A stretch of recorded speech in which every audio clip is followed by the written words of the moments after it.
Om Swastiastu. Assalamualaikum warahmatullahi wabarakatuh. Shalom, Namo Buddhaya, salam sejahtera untuk kita semua. Perkenalkan, nama saya Niputu Sutramiani, dosen tetap Program Studi Teknologi Informasi Fakultas Teknik Universitas Udayana dengan NIDN 0024058906 dan NUPTK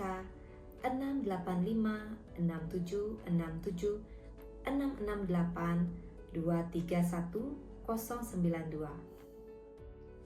Sebagai komitmen terhadap perkembangan pendidikan khususnya pada perguruan tinggi dan sebagai syarat untuk sertifikasi dosen gelombang 1 tahun 2025, mohon izin saya menyampaikan pernyataan diri dosen dalam unjuk kerja Tridharma Perguruan Tinggi atau PDD UKT-PT bidang pengajaran.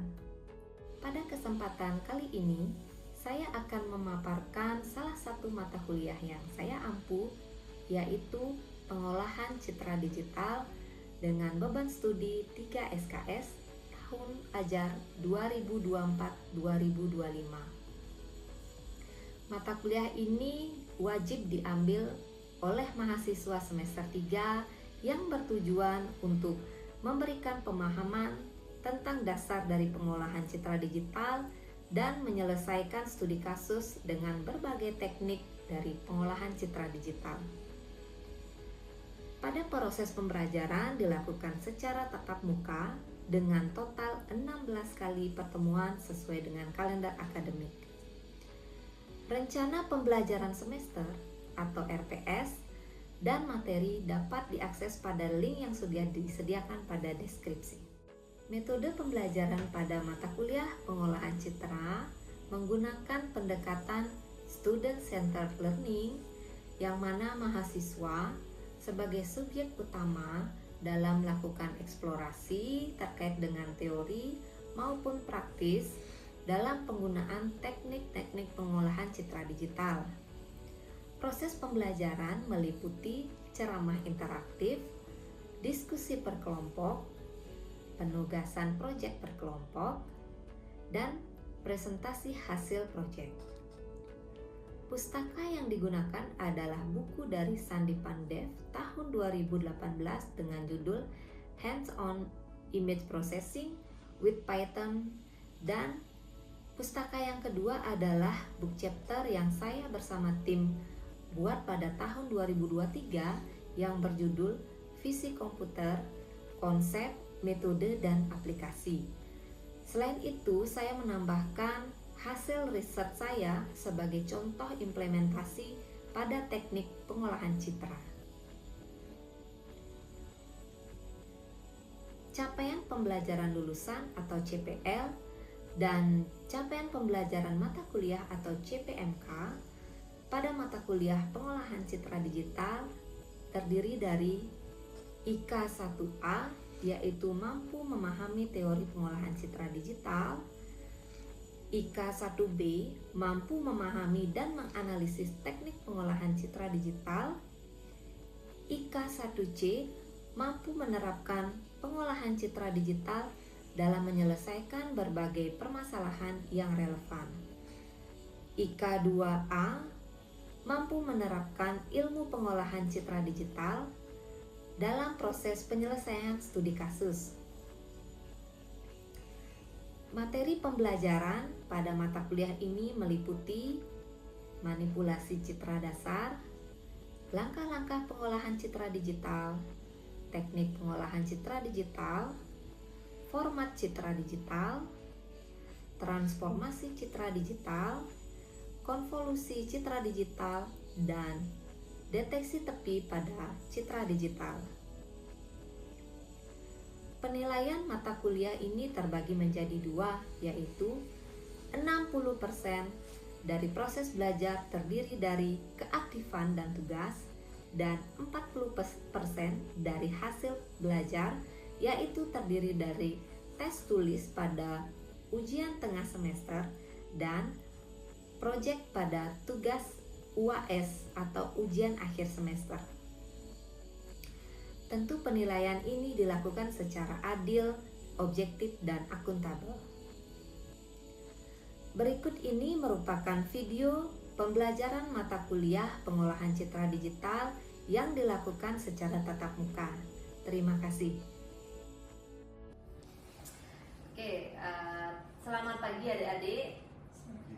Jadi kembali lagi di kelas pengolahan citra digital. Jadi kita ada di pertemuan kedua ya. Di pertemuan kedua yang mana kemampuan yang diharapkan itu adalah pada sub CPNK 1. Nah, ini kan kita sudah bahas di pertemuan sebelumnya terkait dengan CPNK. Jadi kita berfokus pada materi atau bahan kajian yang hari ini akan saya bahas, yaitu pada manipulasi citra dasar. Dan mungkin adik-adik harus tahu bahwa untuk evaluasi di pertemuan kali ini sampai dengan pertemuan ke-7 itu adalah bobotnya 30 ya. Jadi itu akan menjadi acuan dalam penilaian di kelas ini. Baik, kita masuk ke materi gitu ya, bahwa dalam materi mata kuliah pengolahan citra digital gitu ya, di mana di sini kita akan membahas tentang manipulasi citra dasar. Nah, apa itu manipulasi citra dasar? Gitu ya. Baik, secara teori, definisi manipulasi citra itu adalah proses mengubah, menyesuaikan atau memperbaiki citra digital. Nah, apa saja yang diperbaiki nanti akan ada di slide berikutnya. Nah, di sini adalah bagian awal dari pengolahan citra itu untuk sebelum dilakukan analisis lanjutan. Nah, mungkin saya akan review kembali bahwa manipulasi citra ini berada dalam pengolahan citra, yaitu pada gambar yang inputnya citra, kemudian outputnya pun juga citra ya. Berbeda dengan grafika komputer yang mana pada grafika komputer ini inputannya itu adalah deskripsi dan outputnya citra. Kemudian setelah pengolahan citra digital itu akan dilakukan proses analisis kembali, yaitu pada pengenalan pola atau yang biasa kita di mata kuliah TI itu ada fisik komputer gitu ya, yang mana inputannya citra dan outputnya bisa deskripsi begitu ya adik-adik. Nah, kita fokusnya ke pengolahan citra digital. Baik, adapun jenis-jenis dari manipulasi citra dasar ini begitu ya. Yaitu yang pertama ada transformasi geometrik, itu adik-adik ya, yang mana pada transformasi ini ada translasi, ada rotasi, skala atau flipping begitu ya. Nah, masing-masing pada geometrik ini masing-masing memiliki teknik yang berbeda dan menghasilkan citra sintetis yang berbeda begitu ya. Nah, di sini manipulasi citra dasar ini bisa jadi yang pertama untuk meningkatkan kualitas citra. Yang kedua, menghasilkan citra sintetis untuk menambah variasi data, gitu ya. Yang biasa kita kenal dengan teknik augmentasi. Nah, yang berikutnya itu ada manipulasi intensitas, yang mana di sini menggunakan teknik brightness, ya, brightness, kontras, dan thresholding. Yang mana masing-masing ini juga outputnya itu adalah citra. Begitu. Nah, berikutnya ada pemotongan atau cropping, lalu ada penggabungan citra, begitu ya. Kemudian yang terakhir ada konversi warna. Nah, ini semua memiliki peran masing-masing ya. Jadi tergantung dari kita menginginkan output citra yang dihasilkan itu seperti apa, begitu. Nah, yang pertama ini ada transformasi geometrik, yang mana yang pertama itu ada translasi. Translasi di sini adalah memindahkan posisi citra, ya, memindahkan posisi citra. Kemudian yang rotasi ini adalah memutar citra. Jadi citra yang original misalnya bentuknya tegak, begitu, posisinya tegak, itu bisa diputar sesuai dengan berapa derajat kita mau memutarnya begitu. Kemudian ada skala, yaitu bisa memperbesar atau memperkecil ukuran citra. Jadi tergantung dari apa yang ingin kita analisis. Kemudian ada flipping, yaitu bisa membalik citra secara horizontal maupun vertikal. Itu kalau untuk yang transformasi geometrik. Kemudian selanjutnya ada manipulasi intensitas. Di sini ada brightness, yaitu dapat menambah atau mengurangi intensitas cahaya. Kemudian pada kontras itu dapat memperbesar atau memperkecil perbedaan dari terang gelap, begitu ya adik-adik ya. Kemudian pada berikutnya itu adalah thresholding, yang mana di sini bisa mengubah citra grayscale menjadi citra biner, gitu. Nah, yang selanjutnya ada pada konversi warna, gitu ya, yang mana di sini saya contohkan dari citra RGB dikonversi ke grayscale dengan rumus yang bisa kalian lihat, gitu ya. Nanti ini kalian bisa coba, bisa eksperimenkan, gitu ya. Kemudian berikutnya ada grayscale ke binary, yang mana di sini menggunakan threshold atau nilai ambang, gitu ya. Kemudian yang terakhir itu dari RGB ke HSP, di sana digunakan untuk mendeteksi warna. Nah, mungkin saya tampilkan contoh riset yang saya lakukan beberapa tahun terakhir terkait dengan pengolahan citra digital, gitu ya adik-adik ya. Nah, tadi saya sudah tampilkan bagaimana bedanya pengolahan citra digital dengan visi komputer atau di pengenalan pola ya. Nah, di sini sebenarnya secara umum dia risetnya itu adalah tentang visi komputer. Namun sebelum dilakukan analisis, kami itu melakukan pre-processing atau di pengolahan citra digitalnya ya, yaitu pada bagian ini. Ya. Nah, di sini saya menerapkan yang kami usulkan itu adalah dua teknik ya, yaitu ada adaptive Gaussian thresholding dan convolutional autoencoder, yang mana ini dikombinasikan menjadi satu model baru untuk pre-processing yang disebut MAT-AGCA. Namun tidak berhenti di situ saja, kami juga membandingkan, gitu ya, propose method kami dengan teknik yang lain. Contohnya yang GT ini maksudnya adalah geometric transformation, gitu ya. Kemudian yang ini convolutional autoencoder, ini adaptive Gaussian thresholding. Nah, yang ini propose-nya ini adalah kombinasi CAI dan AGT kalau propose ini. Nah, untuk pembandingnya di geometric transformation ini yang dilakukan adalah melakukan rotasi adik-adik. Nah, ternyata kalau hasil dari eksperimen di sini, geometric transformation ini tidak cocok dengan data yang saya punya. Nah, data yang saya punya itu adalah data karakter aksara Bali, yang mana tidak cocok digunakan pada geometric transformation karena dia mengubah makna di dalam aksara tersebut, seperti itu. Nah, ternyata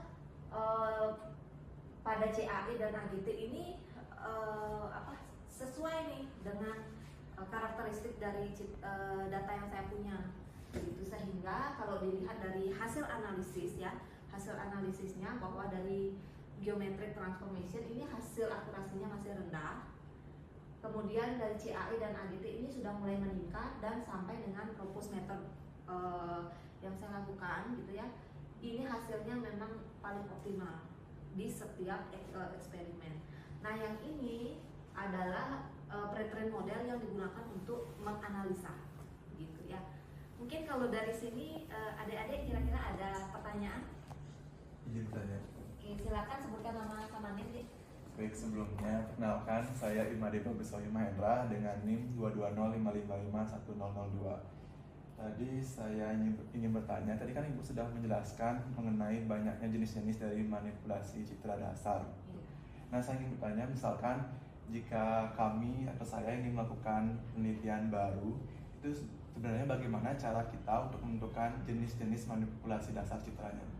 Oke, pertanyaan yang bagus ya, dari Bagus. Nah, untuk menentukan jenis manipulasi dasar citra apa saja yang cocok, begitu ya, kita lihat dulu dari sini karakteristik dari data yang kita miliki ya. Kita lihat dulu apakah sesuai dengan jenis manipulasi yang akan kita pilih. Caranya bagaimana? Itu kita harus melakukan studi literatur. Jadi kita baca terlebih dahulu riset terdahulu yang menggunakan teknik yang digunakan mirip dengan karakteristik data kita. Jadi kita pelajari dulu dataset kita, lalu kita studi literatur, lalu kita memilih. Nah, tentu dalam memilih pun kita juga harus melakukan eksperimen. Nah, kita melakukan eksperimen, tentu eksperimennya itu tidak langsung berhasil. Nanti bisa jadi ada perubahan gitu ya, atau perlu jenis yang lain yang kita masukkan. Seperti di sini tidak hanya CAI saja, tetapi ternyata dalam menambah variasi data perlu meningkatkan kualitas juga, yaitu ditambahlah AGT gitu. Sehingga tidak cukup hanya satu teknik atau satu jenis, ya, melainkan di sini kita kombinasikan dua teknik yang berbeda. Begitu mungkin bagus kira-kira. Terima kasih Ibu. Oke, kita lanjutkan ya.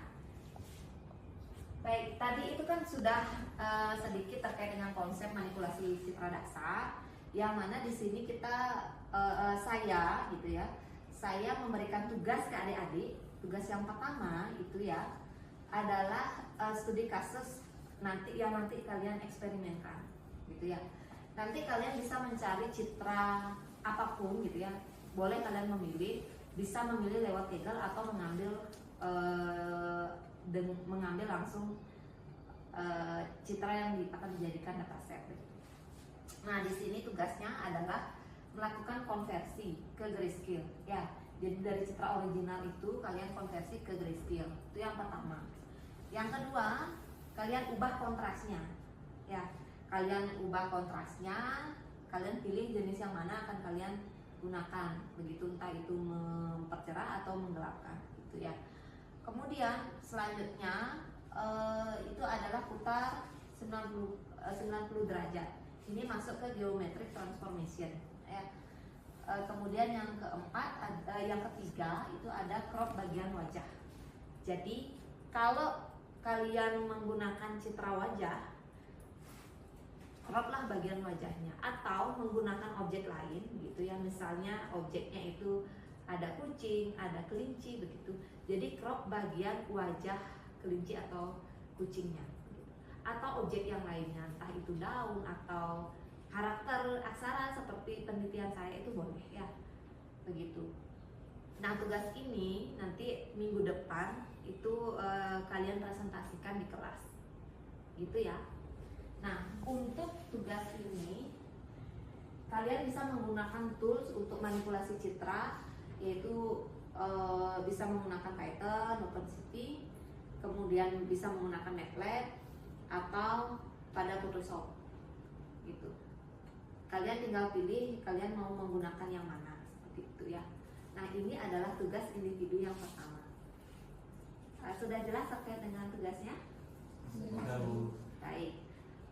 Nah, untuk berikutnya, karena tugasnya sudah jelas, ada satu bahan diskusi yang perlu kita diskusikan lebih lanjut sebelum kita akhiri perkuliahan ini gitu ya.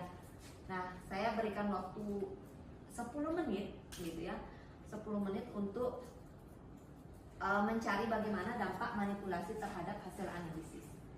Oke, silakan kalian searching dulu, kalian cari, kemudian 10 menit lagi kita akan bahas ya. Oke, silakan.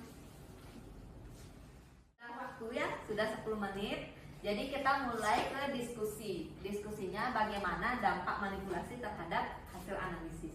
Yang mana hasil analisis yang dimaksud adalah hasil analisis dari suatu citra, begitu, yang menghasilkan deskripsi. Mungkin ada yang mau memulai? Saya izin untuk menjawab, Bu. Oke. Jadi menurut saya dampak manipulasi terhadap hasil analisis ini dapat meningkatkan performa model. Nah, di mana jika citra ini kita proses terlebih dahulu dapat meningkatkan kualitas citra yang nantinya akan membantu model untuk mempelajari citra tersebut lebih baik, sehingga dapat meningkatkan kualitas performa modelnya seperti itu. Oke, baik, tepat sekali ya, Dek. Dengan Adik siapa? Yurista, Bu. Oke, baik Yurista. Jadi tepat sekali bahwa dampak dari manipulasi ini adalah dapat meningkatkan kualitas citra. Yang mana peningkatan kualitas citra ini akan berdampak pada hasil analisis. Analisis yang dimaksud adalah pada pengenalan pola. Jadi pengenalan selanjutnya, entah itu klasifikasi, deteksi maupun segmentasi, gitu ya. Nah, mungkin tadi saya sudah jelaskan satu topik riset saya ya, yang menunjukkan bahwa memang dampaknya itu sangat signifikan pada hasil analisis itu pada karakter aksara Bali begitu. Mungkin ada yang bertanya terkait dengan pembahasan ini? Izin bertanya. Oke, silakan. Jadi kalau tadi itu kan Ibu sempat bahas terkait teknik grayscale yang di mana mengubah dari citra tersebut lalu dapat meningkatkan dari akurasi performa.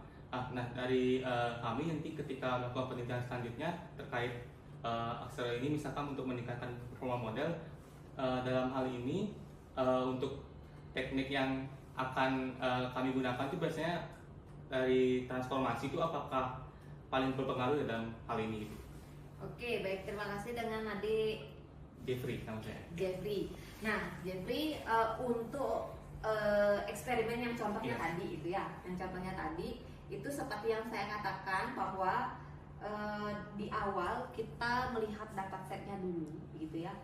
Kemudian berikutnya saya melakukan studi literatur, ya studi literatur. Kita memilih nih yang mana kira-kira cocok dengan Paling cocok. paling cocok dengan karakteristik dataset saya. Kemudian baru dilakukan eksperimen. Nah eksperimennya pun tadi kan ada geometri transformation, ternyata itu nggak cocok digunakan pada data saya. Tetapi untuk membandingkan itu saya tetap masukkan, ya tetap saya tampilkan untuk melihat bahwa ternyata tidak semua jenis manipulasi citra ini cocok pada satu dataset saya begitu. Nah bisa jadi nanti Jeffrey melakukan riset selanjutnya dengan objek yang berbeda, kemungkinan bisa cocok begitu. Karena apa? Konsep dari geometri transformation itu kan salah satu contohnya itu melakukan rotasi. Ya, kalau misalnya objeknya itu adalah contoh tadi ada kelinci begitu. Walaupun citranya itu diputar, itu tetap dikenali objek kelinci kan kalau kita lihat begitu. Berbeda hanya dengan aksara. Kalau aksara H gitu ya, H kalau diputar itu bisa jadi dikenali aksara lain begitu adik-adik. Itu bedanya. Jadi nanti adik-adik bisa pelajari dahulu data yang akan digunakan untuk analisis. Begitu kira-kira Jeffrey dan adik-adik sekalian. Nah, karena sudah waktu begitu adik-adik ya. Jadi sepertinya diskusi kali ini kita cukupkan. Kemudian untuk materi dari pertemuan kali ini kita juga sudahi begitu ya. Nah, tinggal nanti adik-adik membuat tugas yang tadi saya sudah jelaskan. Oke. Baik, untuk pertemuan kali ini saya akhiri. Selamat siang dan sampai jumpa di pertemuan berikutnya. Terima kasih. Terima kasih Bu. Terima kasih.